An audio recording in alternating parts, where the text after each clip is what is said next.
Nous croyons souvent que nous subissons le monde, que les événements nous tombent dessus, que nous n'y pouvons rien. Et nous regardons. Mais si c'était faux? Et si, à chaque instant, nous participions à façonner le monde dans lequel nous vivons?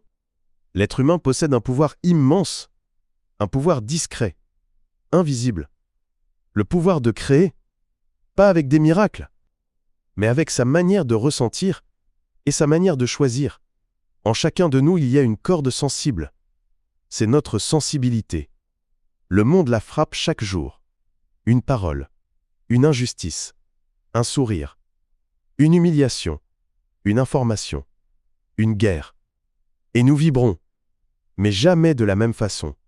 Devant le même coucher de soleil, un homme peint, l'autre prie, l'autre angoisse. Le soleil n'a pas changé. C'est le monde intérieur qui change tout. Nous ne voyons jamais le monde tel qu'il est. Nous le voyons à travers ce que nous sommes. Et c'est là que tout commence. Ce que je ressens nourrit ce que j'imagine. Ce que j'imagine oriente ce que je deviens. Je ressens, j'interprète, j'imagine, je choisis. Et mes choix deviennent des actes. Et mes actes créent une atmosphère. Et cette atmosphère façonne d'autres vies. Nous ne créons pas seulement des objets, nous créons des peurs, des espoirs, des tensions, des sécurités, des visions du monde. Un mot peut apaiser, un mot peut détruire, un silence peut protéger, un silence peut trahir. Nous y participons tous, même quand nous pensons ne rien faire. Chaque jour, nous sommes à un carrefour. Se positionner face à une injustice, face à un mensonge, face à la banalisation de la dureté. Nous pouvons détourner le regard, ou devenir attentifs. Nous pouvons répéter comme un perroquet, ou questionner pour comprendre. Nous pouvons nous adapter à la brutalité, ou refuser qu'elle devienne normale. Aujourd'hui, quelque chose se joue. On nous habitue à la domination. On appelle progrès ce qui écrase. On appelle réalisme ce qui déshumanise.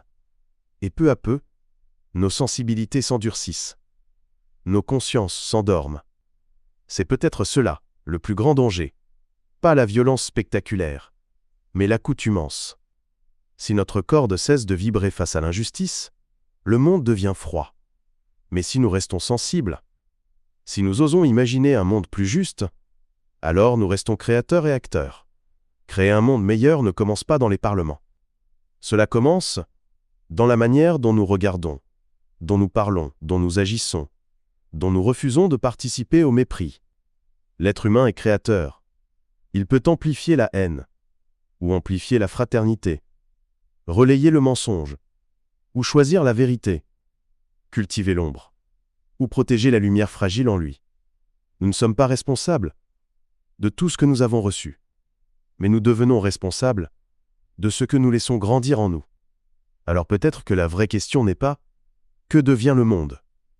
mais « Que suis-je en train de faire vibrer dans le monde ?»